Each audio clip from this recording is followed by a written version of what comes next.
اتنی آسانی سے کوئی نہیں مانتا جتنی جلدی محمد رسول اللہ صلی اللہ علیہ وسلم کی آواز پر لبیک کہا۔ جہاں یہ کانوں میں آواز گئی کہ شراب حرام ہو گئی، ڈرم پھینک دیے، انیل دیے، مٹکے توڑ دیے، سراہیاں پھوڑ دی، جام جو ان کے ہونٹوں تک پہنچ چکا تھا، ایک ایک گھونٹ اور دو دو گھونٹ جو پی چکے تھے انہوں نے بھی اپنے لبوں سے ہونٹوں سے ہٹا دیا اور اعلان سننے کے بعد نالیوں میں وہ شراب کو بہا دیا۔ اتنی جلدی کسی کی آواز پر لبیک نہیں کہا گیا جتنی جلدی محمد رسول اللہ کی آواز پر لبیک کہا گیا۔ ہم اپنے سماج پر غور کریں، ہم تو چھوٹی سی معمولی چیز نہیں چھوڑ پاتے ہیں، بیڑی نہیں، سگریٹ نہیں، تمباکو نہیں، کھینی نہیں، مسالہ نہیں۔ حرمت شراب کے اعلان کے بعد صحابہ نے شراب کے مٹکے ایسی اطاعت و فرما برداری کا ثبوت دیا محمد رسول اللہ کی آواز پر۔ غور کیجئے، زناکاری بھی اپنے عروج پر تھی۔ جب شادیاں ہی غلط طریقے سے ہوتی تھی تو برائیاں کتنی ہوں۔ ہمارے ہاں جو شادیاں ہوتی ہیں اس پر ایک نظر ڈال لیجئے، ہر علاقے کی الگ الگ ہے۔ عرب کے اندر شادی کیسی ہوتی تھی، پڑھیے بخاری کتاب النکاح، حضرت عائشہ صدیقہ فرماتی ہے زمانے جاہلیت میں نکاح کے 4 طریقے تھے۔ ایک طریقہ تو ایسا ہی تھا جیسے ہمارے اور آپ کے یہاں ہوتا ہے، یہ بہت کم لوگ اپناتے تھے، چند لوگ جو بہت شریف تھے یہ طریقہ اپناتے تھے، لڑکے والا لڑکی والے کو پیغام دیتا ہے اور نکاح ہو جاتا ہے۔ یہ بہت کم تھا وہاں پر، جیسے آٹے میں نمک، بہت کم تھا۔ شادی کا جو ایک خطرناک طریقہ تھا بخاری کی روایت کے مطابق، اس طریقے پر ذرا غور کیجیے کیا تھا۔ یہ شادی تھی، ذرا سوچئے شادی جب ایسی ہوتی ہوگی تو برائیاں کیسی ہوتی ہوں گی۔ ایک لڑکا کسی لڑکی کو نکاح کا پیغام دیتا اور پھر وقت پر شادی ہوتی، ایک لڑکا کسی لڑکی کو نکاح کا پیغام دیتا، پھر شادی ہوتی، شادی کے بعد وہ اپنی بیوی کو اپنے گھر لاتا، لیکن اس کے ساتھ شب زفاف نہیں مناتا،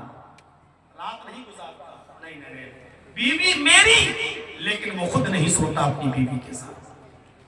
جس دن لایا اس دن آرام کروایا، کمرے میں بیٹھو لیٹو، خود نہیں گیا اس کے پاس، اور دوسرے دن اپنی بیوی کو اپنے کسی دوست کے حوالے کر دیا کرتا تھا۔ مفصل اگر آپ کو زمانے جاہلیت کے نکاح کی تفصیل پڑھنا ہو تو صفی الرحمن صاحب مبارک پوری رحمت اللہ علیہ کی کتاب الرحیق المختوم کے اندر جہاں زمانے جاہلیت کا ذکر کیا گیا وہاں یہ منظر دیکھ سکتے ہیں، پڑھ سکتے ہیں آپ۔ حضرت صفی الرحمن صاحب مبارک پوری رحمت اللہ علیہ نے لکھا ہے بخاری کے حوالے سے کہ یہ اتنا برا دستور تھا کہ لڑکا اپنی بیوی کو کسی دوست کے یا کسی دوسرے کے حوالے کر دیتا تھا۔ وہ لڑکا، وہ اس کا دوست، اس کی بیوی کو اپنے ساتھ لاتا تھا اور اپنے پاس رکھتا تھا، اور اتنے دن وہ اپنے پاس رکھتا تھا جب تک کہ اس آدمی سے حمل نہیں ٹھہر جاتا تھا، گربھ نہیں ٹھہر جاتا تھا۔ اس کی بیوی جو اس نے دوسرے کو پیش کی ہے اس آدمی سے پریگننٹ نہیں ہو جاتی تھی تب تک اپنے گھر نہیں بلاتا تھا،